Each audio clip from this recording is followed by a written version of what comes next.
우리가 인생 살아가다 보면은 가끔 시간이 멈춘 것 같다고 느껴지는 순간을 경험할 수 있습니다. 언제 그러냐? 너무 놀라운 사건, 너무 압도적인 경험, 이런 경험을 하게 되면 우리가 이런 말도 하죠.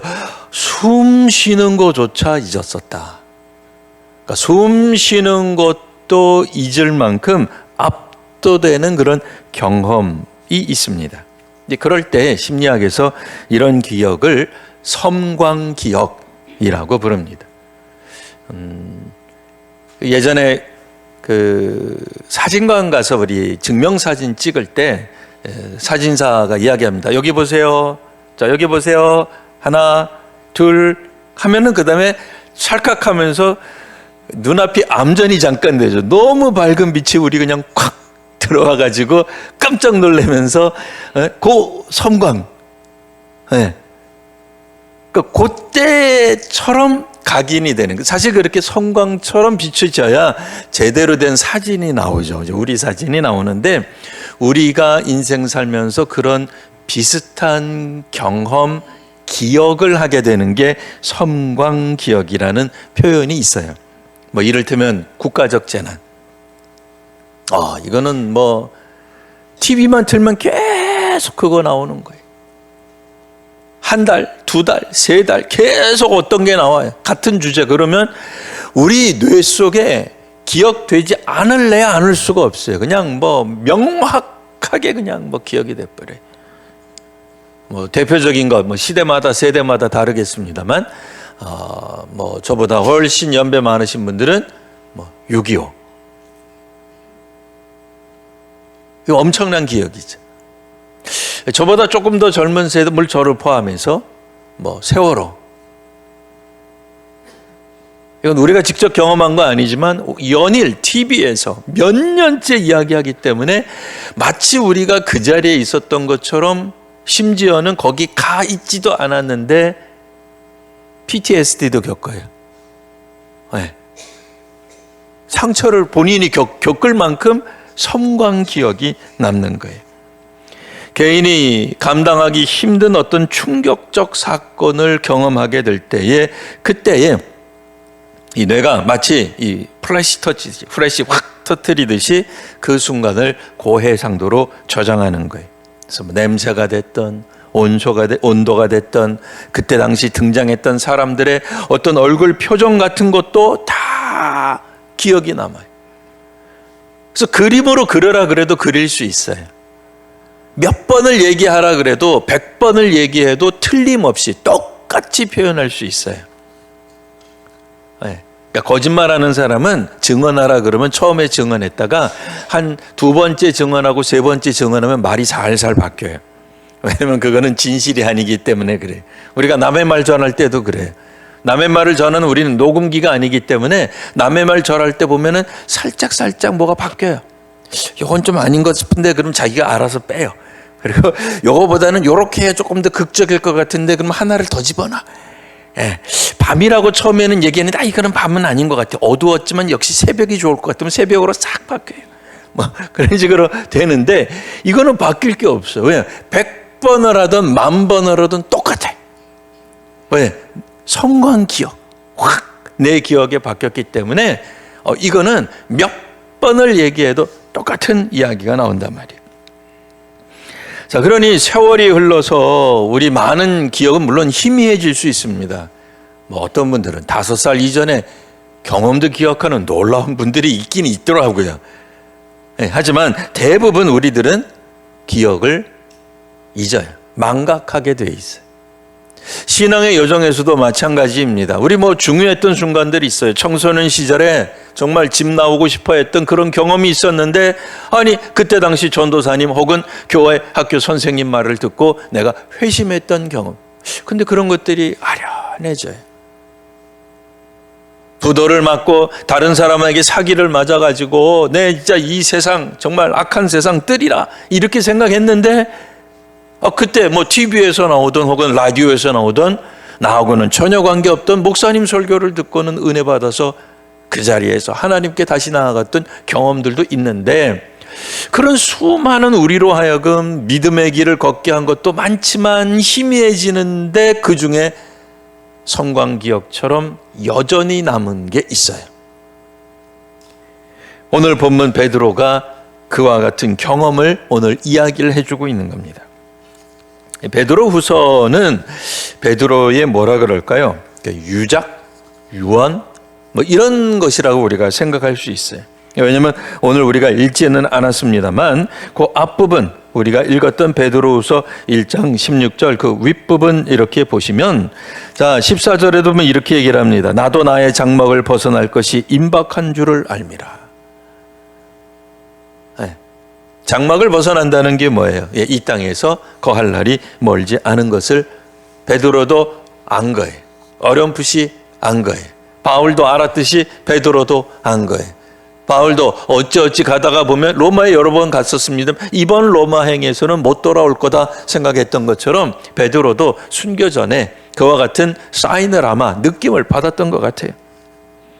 그러니 베드로의 유언과 같은 어떤 그런 자신이 이제는 더 이상 이 베드로 공동체라고 불리우는 베드로의 영향력 안에서 베드로 사도를 흠모하며 또한 베드로의 가르침을 기뻐하던 성도들에게 더 이상 자신이 메시지를 남길 수 없다는 것을 어렴풋이 알고서 이야기를 하는 거예요. 근데 그때 초대교회죠. 뭐 베드로는 어떠한 특정 지역보다는 주로 예루살렘 중심으로 많은 영향력을 끼쳤지만 베드로가 이제 별세하기 직전에는 꼭 예루살렘, 유대뿐 아니라 상당한 지역에 베드로 사도의 가르침을 따르는 사람들이 있었을 겁니다. 그런데 이 초대교회 밖에서 조롱이 있었어요. 어떤 조롱을 했었냐면 거짓 교사들이 심지어는 이제 이거는 뭐 교회 안에서도 나타날 수 있죠. 예수께서 영광 중에 다시 온다는 말은 신화다, 거짓이다 이렇게 이제 가르쳤던 거예요. 이거는 주의 제자들이라고 불리우는 사람들이 사람들을 속이기 위해 만들어낸 가짜다, 이야기다 이런 이야기가 이제 교회 안에 초대교회 안에 그래서 초대교회 성도들이 이 이야기를 듣고는 어떻게 됐겠어요? 이제 마음이 흔들리는 거죠.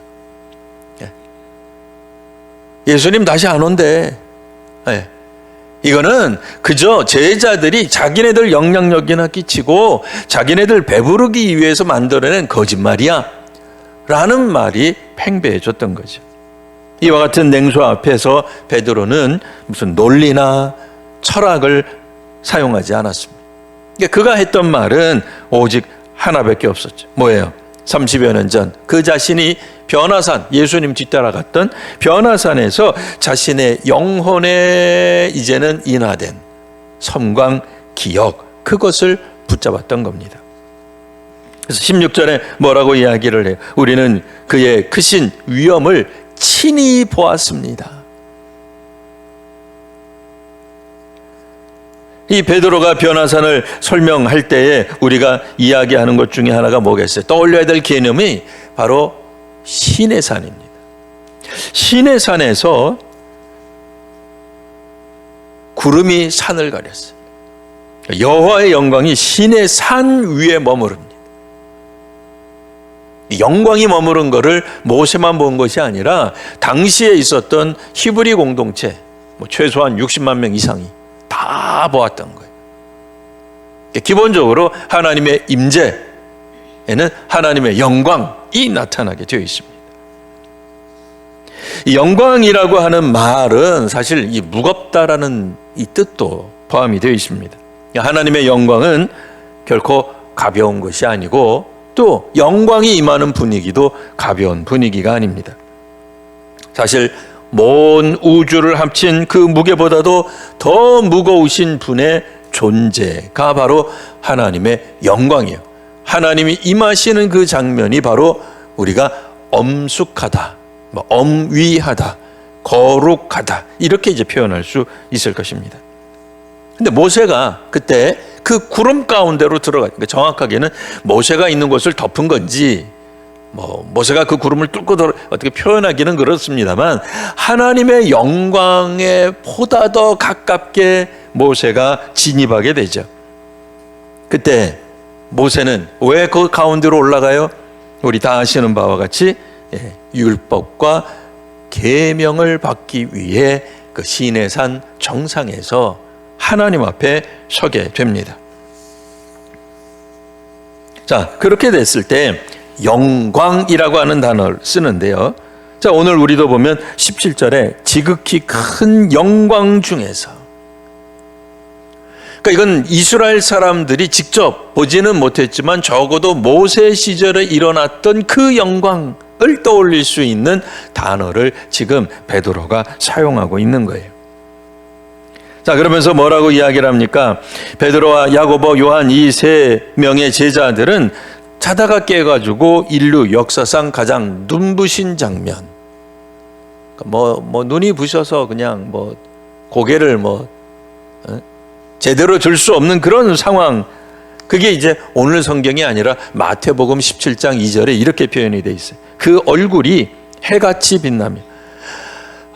말이 쉽지, 해같이 빛나면 진짜 못 보죠. 그렇죠?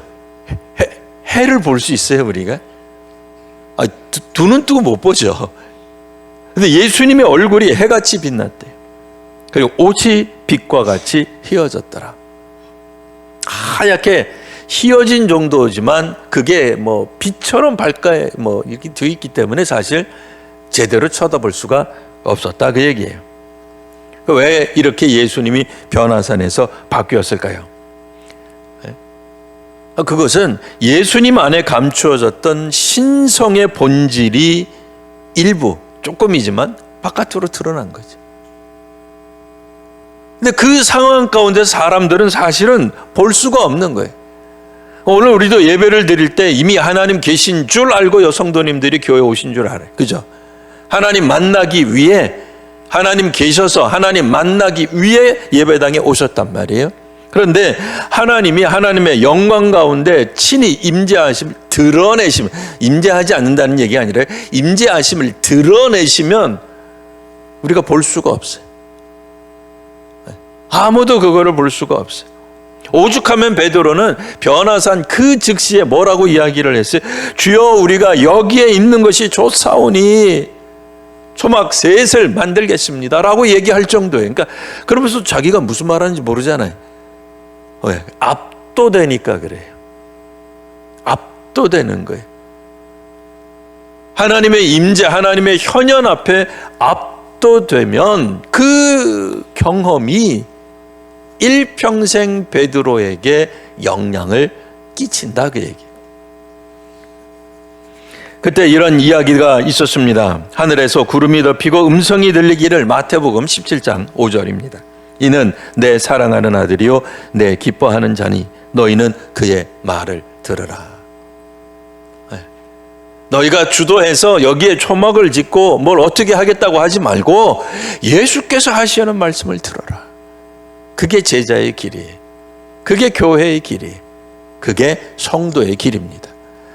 하나님의 존전, 하나님의 현현, 하나님의 임재를 경험한 사람은 당연히 하나님의 영광의 빛 아래에 압도될 수밖에 없어요. 그러면 수많은 말보다 사실은 주님의 말씀을 들어야 되는 거예요. 그런데도 우리는 여전히 뭐래요? 자기 혼자서 주님을 위하여, 주님 나라를 위하여, 주님의 사역을 위하여 이렇게 하는 게, 저렇게 하는 게 좋겠다고 오만 가지 이야기를 할 수 있겠으나 실상 우리들에게 들리는 메시지는 뭐겠어요? 자, 네 하고 싶은 대로 하거라가 아니에요.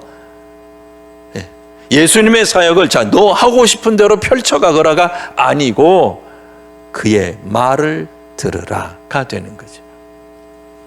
그래서 궁극적으로 예배는 하나님께 영광 돌림이 맞는 일이에요. 그래서 우리가 간절히 기도하기를 하나님 영광 받아 주옵소서를 간절히 간구할 수밖에 없습니다. 혹여 누구라도 이런 식으로 고백한다면 잘못 고백하는 거죠. 하나님, 오늘 저희가 드린 예배 기쁘셨죠? 잘 받으셨죠? 우리가 얼마나 준비했는데요. 이건 이제 장로교 신학하고는 잘 안 맞는 얘기예요. 우리 장로교 정신하고 잘 안 맞습니다. 그러니까 기도도 결국에는 우리가 줄기차게 1시간, 2시간, 아니 10년 동안 하나님 앞에 통성으로 기도할 수 있어요. 간절히 기도할 수 있어요. 근데 마지막은 어디로 가야 되는 거예요? 주님의 음성을 듣는 기도의 자리로 가야 되는 거죠. 나는 무언가 많이 했지만 결국 하나님의 말씀은 한마디도 못 들었다. 그러면 좀 이상해지는 거죠. 우리가 무슨 무속 종교처럼 신접한다 그런 얘기가 아니에요. 우리 인격적으로 하나님이 분명히 우리에게 따로 직접적으로 말씀하신다는 겁니다.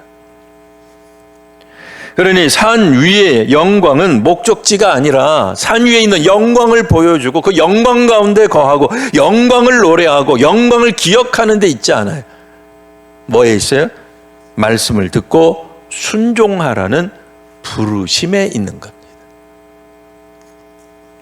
그래서 이제 노년이 된 베드로가 다음과 같이 말을 합니다. 16절, 그것은 교묘히 만든 이야기가 아닙니다. 우리는 주님의 크신 위엄을 직접 보았습니다. 라고 얘기를 하는 거예요. 베드로에게 있어서 변화산이란 주님의 재림을 반드시 주님의 재림이 있을 것이라는 오실 것이라고 하는 일종의 담보와 같은 경험이었습니다. 하지만 세상은 말을 할 겁니다. 그거는 신화야. 기독교가 그냥 만들어낸 거야. 그냥 헌금이나 받아 챙기려고 만들어낸 거짓말이야. 그러나 베드로는 이렇게 말합니다. 아닙니다. 나는 보았습니다. 영광 가운데 계신 주님을 보았습니다. 자, 우리는 변화산을 본 사람이 왜 자기 자신의 체험보다 말씀을 더 확실하다고 말을 하는지 좀 의심할 수도 있습니다. 왜냐하면 우리는 인간의 체험이 너무나 강렬하기 때문에 자기 체험을 무엇보다도 주장할 수 있잖아요. 근데 베드로는 사실 자기 체험을 그렇게까지 강조한 사람이 아니에요. 그러니까 베드로가 강조한 것은 사실은 개인의 체험이기 이전에 주님의 말씀이었어요. 왜 그럴까요? 인간의 체험은 아무리 강렬해도 개인적인 기억이기 때문입니다. 이제 그러다 보니 자기 위주로 생각할 가능성이 있어요. 자기가 이해하는 바대로 성경 기억이 남는다 그 얘기예요. 성경 기억은 안타깝지만 사진과 같은 것이지만 문제는 뭐예요? 그 사진을 바라보는 사람의 가치관, 생각, 세계관에 따라 해석이 달라질 수 있어요. 그러니까 내가 처한 상황 가운데서 사진을 보면 어떤 사진을 보면 저거는 나쁜 사진이 악이 벌어지고 있어요. 그러나 다른 관점에서 보면 악이 행해지는 게 아니라 선행을 베푸는 것일 수도 있어요. 문제는 뭐겠어요? 내가 어떤 것을 기억할 때에 나는 기억한다고 기억하지만 그 기억이 왜곡될 수 있는 거예요. 때문에 베드로는 이야기를 합니다.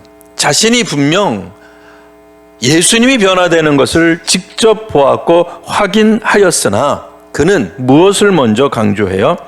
하나님의 말씀. 21절 보면 예언은 사람의 뜻으로 낸 것이 아닙니다. 오직 성령의 감동하심을 받은 사람들이 하나님께 받아 말한 것입니다. 그러니 사실 예수님의 제자들 가운데서도 예수님이 변화하는 것을 직접 본 제자는 3명밖에 없어요. 나머지 9명 제자들이 말을 하기를 글쎄 베드로 형님이 그럴 것 같진 않지만 거짓말할 사람은 아니라고 합니다. 그런데 나는 못 봤습니다. 그러면 어떡할 거예요? 그죠? 근데 무려 그런 제자가 몇 명이에요? 9명이에요. 그러니까 12명 중에 놓고 우리가 이야기를 한번 경합을 시켰어요. 자, 베드로, 요한, 나오세요. 안드레 나와가지고 한번 얘기해보세요. 자기들은 막 봤다고 얘기하죠. 예수님 변했다니까요. 나머지 9명 제자들은 팔짱 끼면서 그래? 난 못 봤는데? 이럴 거 아니에요. 그러니까 경험이 틀렸다는 건 아니에요. 그 경험이 베드로나 요한이나 안드레에게 분명히 엄청난 경험을 또 엄청난 어떤 각성을 깨달음을 준 것은 맞지만 베드로가 그것만 가지고 이야기했으면 다른 주의 사도들도 굉장히 불편했을 거예요. 왜요? 말할 때마다 이럴 거 아니에요. 마태, 자네는 예수님 변화된 거 못 봤지? 나는 봤어. 그럼 못 본 주의 제자들은 얼마나 그것도 스트레스 받아요. 아니? 근데 예언은, 말씀은, 주께서 하신 말씀은, 그리고 이때 당시에서부터 어느 정도 성경이 형성이 됐었거든요. 이 성경은 모든 사람들이 다 같이 보는 거예요. 그래서 말씀을 훨씬 더 강조하고 있는 것입니다. 베드로가 말을 합니다. 이는 성령의 감동하심을 받은 사람들이 하나님께 받아 말한 것입니다. 이 감동하심을 받다라고 하는 말은 인간의 생각이 아니라 성령의 바람에 실려온 말씀이다 라는 그런 의미가 있어요. 성경은 사실 흔들리지 않습니다. 성도 여러분, 우리는 변화산을 직접 경험하지는 못했습니다. 하지만 그보다 더 확실한 말씀을 우리 성도님들 지금 손에 들고 있습니다. 우리들의 삶이 어둡거나 감정이 말할 수 없이 흔들리십니까? 그럴 때 기억하시기 바랍니다. 우리로 하여금 그리스도인 되게 하고 세례를 받게 하고 혹은 항존직이 되게 한 그런 영적 체험은 희미해지고 사라질 수 있습니다. 심지어는 그 체험조차도 내 위주로 변질될 수도 있습니다. 하지만 하나님의 말씀은 남습니다. 번개는 찰나이지만 등불은 길을 비춰줍니다. 그러니 이제 우리 또한 예수님을 만났던 그 변화산 혹은 시내산에서 내려가 각자 손에 말씀의 등불을 드시기 바랍니다. 그래서 우리 주님이 다시 오시는 그날까지 말씀의 등불을 붙잡고 앞으로 한 걸음 한 걸음씩 걸어가시기를 바랍니다. 우리로 하여금 신앙인이 되게 한 팩트가 있을 겁니다. 하지만 그 팩트 이상의 영광을 붙드신 하나님의 영광이요 또한 하나님의 말씀인 이 순종하라는 말씀을 붙드시는 이 시대의 목격자가 되시는 우리 귀한 성도님들 그리고 그 자녀가 가득한 가정과 교회가 되시기를 기원합니다.